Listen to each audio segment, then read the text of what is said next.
chers téléspectateurs, dans cette partie-ci, je dois pouvoir vous montrer maintenant comment on pourrait faire les dimensionnements de poutres, comment vous pouvez dimensionner de poutres, donc des poutres en béton armé sur cet élément de structure avec sophistique, comment vous pouvez être en mesure de dimensionner les différentes géométries des poutres, et tout ça en utilisant les plugins sophistiques Analysis Design for Revit. C'est ce que nous allons pouvoir procéder. Voilà, c'est ça notre modèle qui est là. C'est un bâtiment administratif avec beaucoup plus d'activités. Donc il y a des appartements mais aussi des bureaux avec un ascenseur, avec des ascenseurs et un sous-sol qui va servir de parking. Et là notre type de fondation c'est un radier général. Et puis maintenant, qu'est-ce que nous allons faire maintenant? La chose qui nous reste à faire c'est ok, sorry, là-bas je rentre là. Maintenant, là, je vais faire le dimensionnement des poutres. La première des choses, je vais faire la même chose. Je clique là-bas. Je sélectionne la poutre qui me plaise. Je me dis peut-être cette poutre ici, c'est la poutre la plus sollicitée, par exemple. Cette file de poutres ici, tu vois. Parce que là, il vous donne la possibilité de faire un dimensionnement et des poutres continues. Donc, tu vois. Là-bas, attends, j'ai fait ça au moins. Voilà. Et puis je vais voir. Oui, les poutres doivent avoir une séquence. Ça a raison, le logiciel a raison. Donc je vais prendre ces poutres ici. Ce type de poutres là-bas. Ou je peux modifier, je prends ça par exemple. Je vais aller là-bas, je sélectionne, je vais là-bas, ces poutres ici, je sélectionne cette file-là des poutres, j'ai cliqué sur OK.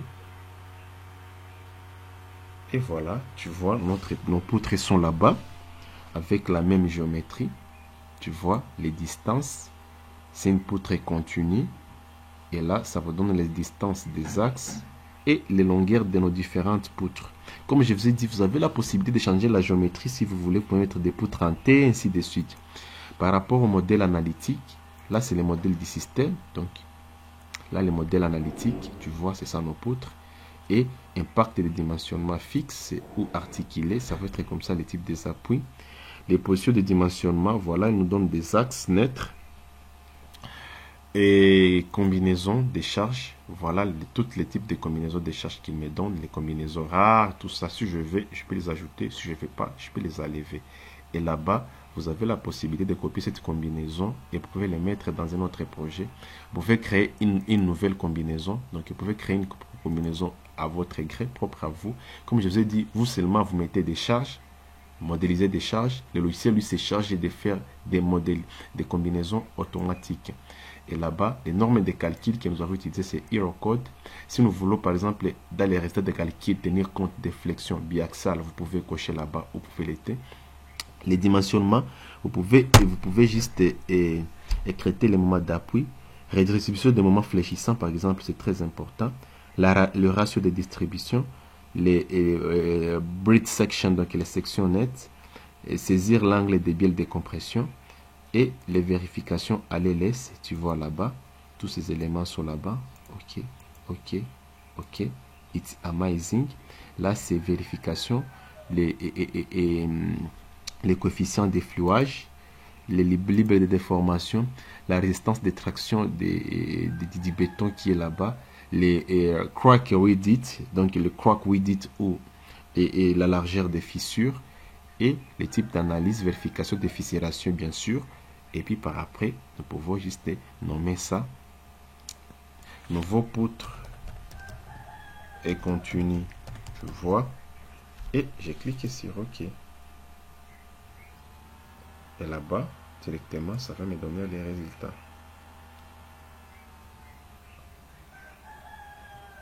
Attends, wait, what happened? Attends, je vais avoir les résultats là-bas. Voilà. Voilà tous nos résultats de nos poutres. Ça me donne tout. Les sections, les enrobages, les positions relatives à l'axe naître, les distances, les centres, les efforts caractéristiques par rapport au premier type de chargement, donc le poids propre. Là-bas, il nous donne les efforts tranchants, tu vois, les moments M et les moments les moments M, Y. Et voilà, il nous donne voilà les diagrammes des efforts tranchants et les valeurs max et min, les moments et les efforts tranchants qui sont là-bas. Donc, des moments de calcul. Et puis, il nous donne là-bas pour pour les charges d'exploitation, voilà, ça n'a pas vraiment assez d'impact. État limite ultime, ça nous donne les valeurs, les coefficients des corrélations. Et voilà, les flexions simples et flexions composées selon Error-Code, ça nous donne des valeurs en fonction des types de moments qui sont appliqués là-bas, en fonction des appuis et des travées. Et voilà, tous ces calculs ici. Dimensionnement au cisaillement, voilà les diagrammes du moment des cisaillements. Effort de dimension et effort de dimensionnement. Donc c'est avec ça que les poutres ont été dimensionnées. Et maintenant, résumé des armatures requises. Et tu vois par exemple, pour cette poutre ici, pour cette poutre ici de cette distance-là, voilà les sections d'armature, l'armature longitudinale, donc dans l'axe positif et négatif, donc supérieur et inférieur, donc les armatures qui sont supérieures et inférieures, et puis les armatures des cisaillements, et voilà les armatures les résumés des armatures à prise en compte, voilà les armatures théoriques et les armatures réelles, les armatures requis et les armatures sélectionnées, distribution d'armatures simplifiées définies à partir de la courbe et des moments limités, et voilà les combinaisons des charges dimensionnelles.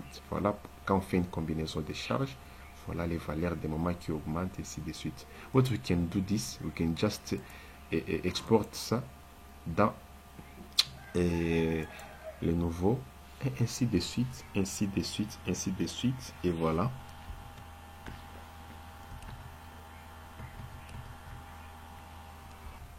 Et voilà, nous avons nos résultats, ils sont là-bas.